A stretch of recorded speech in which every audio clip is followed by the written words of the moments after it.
Olá, mensagem do Grupo Mediúnico de 15 de setembro de 2016. A morte não é o fim, mesmo para quem quer o fim de tudo. Será apagado o livro da vida. Muitos acreditam que a morte segue o nada, o vazio, a extinção pura e simples de qualquer vida. As pessoas mais materialistas têm medo da morte, evitam o assunto. Desse sentido, passam a não raciocinar porque é mais confortável não encarar o assunto de frente. Assim como há os que em nada acreditam, há outros que creem. Querer ir à igreja aos domingos, pagando o dízimo, concede-lhes indulgências, favores e vaga no que se habituam a chamar de céu. Sem criticar nenhuma posição ou crença, infelizmente, eles serão colhidos pela surpresa, que pode não ser agradável, pois o fato de ignorarem as leis espirituais que regem o universo não afasta sua aplicação. Isso porque, sejamos católicos, protestantes, evangélicos ou espíritas, temos sempre a faculdade de questionar a fé que abraçamos, até para melhor entendê-las. Se não fazemos isso, se cremos cegamente nessa ou naquela doutrina, caminhamos vendados em estreito e pedregoso caminho, sujeitos ao perigoso limo que pode nos fazer escorregar e ao vento que pode nos derrubar. Está ventando agora. É sempre nossa responsabilidade pessoal questionar o que acreditamos, pondo nossos conceitos e ideais à prova no contexto do cotidiano em que vivemos, tornando prático aquilo que é teoria. E se por acaso surgirem incompatibilidades entre o que aprendemos e a sua aplicação prática, devemos rever esses conceitos. Vejam, não falo aqui de dificuldades para pôr em prática algo que nos é salutar, tratar os outros bem, por exemplo, mas de doutrinas que prescrevem fórmulas ritualísticas e complicadas de verdade, que são simples e de fácil aplicação em nossa vida. Deus não criou religiões nem fórmulas, que são coisas do homem. Hoje em dia, não temos mais tempo a perder com o que é complicado, seja pelo pouco tempo que temos para dedicar à atividade espiritual, seja porque na era da sociedade e da informação, o que é prático nos salta os olhos, sendo um convite para ser abraçado.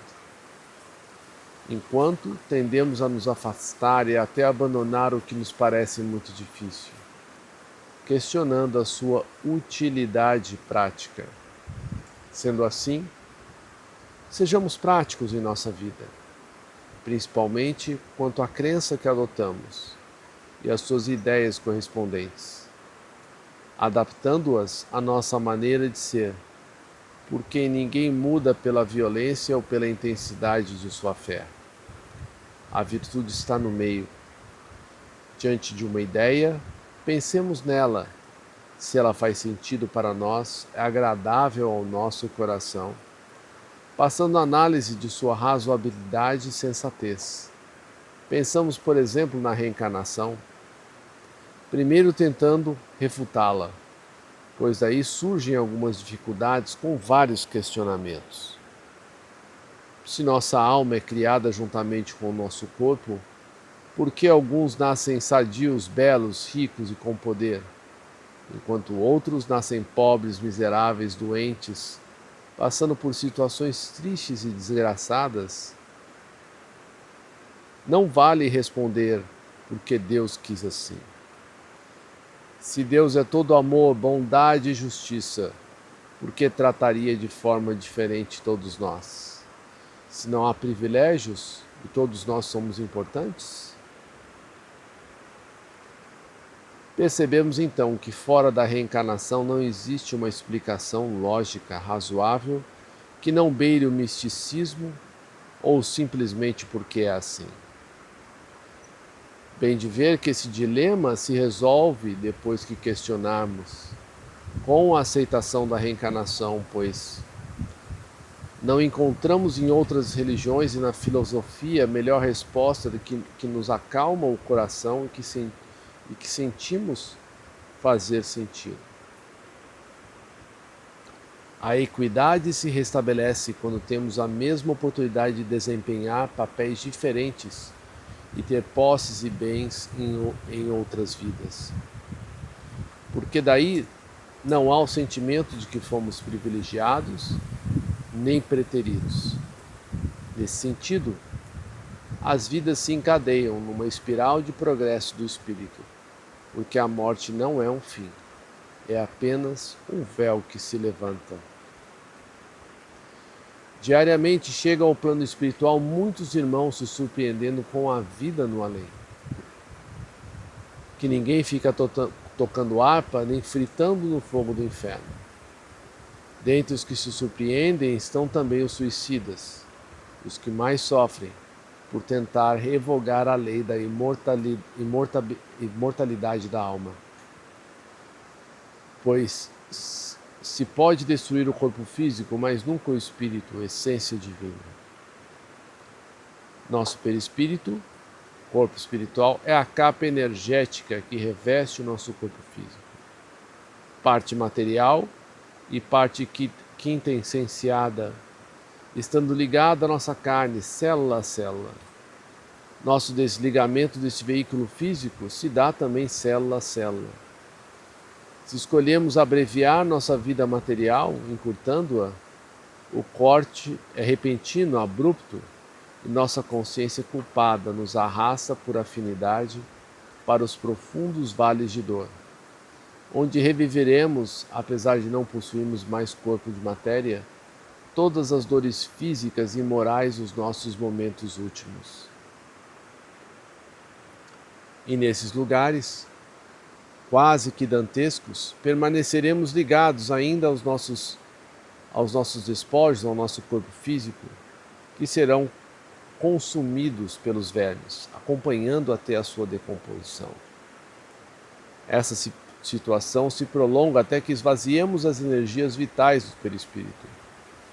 A depender de nossa situação pessoal, do entendimento e de nossas obras no bem ou no mal, décadas podem se passar até que sejamos socorridos pela Legião de Maria, instituição espiritual responsável por esse tipo de resgate, dirigida pela própria Mãe de Jesus. Nossas dores até são atenuadas, mas não cessam nem com socorro, pois nossa alma, apesar de imortal, sofreu profundos danos em sua estrutura fluídica e eletromagnética. Só uma nova vida material terá a condição de repará-la. E mesmo nessa nova existência na matéria, seremos acometidos de diversos problemas físicos, já que nosso corpo físico servirá de esponja a limpar e reparar o nosso corpo espiritual danificado. Assim, só depois de muito tempo e muito sofrimento retomaremos a marcha interrompida pelo suicídio. Então percebemos que a ignorância é fatal em nos aumentar o sofrimento. Por isso devemos escolher estudar, questionar e aprender, entendendo a vida, difícil ou não, como uma dádiva divina, cuja violação nunca valerá a pena, porque ao invés de fazer cessar o sofrimento, multiplicá-lo-á várias vezes, afastando-nos ainda do contato com aqueles que amamos, mesmo que já habitantes da esfera espiritual. Por isso, amigos, a fé útil e verdadeira é aquela que pode ser desafiada a qualquer tempo pela lógica e pela sensatez. O Espiritismo nos convida sempre a uma fé raciocinada mediante leitura, estudo e raciocínio, fazendo que nos convençamos a ser os protagonistas de nossa própria mudança pela reforma íntima. Não sejamos vítimas do descobrimento das leis que nos regem.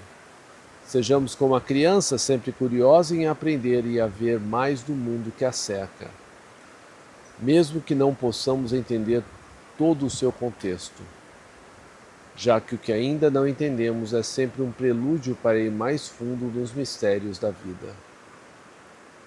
Aproveitemos mais o nosso tempo, não só com passatempos, mas para estudarmos e nos avaliarmos como seres humanos, pensando em como podemos ser melhores hoje sem deixar para amanhã.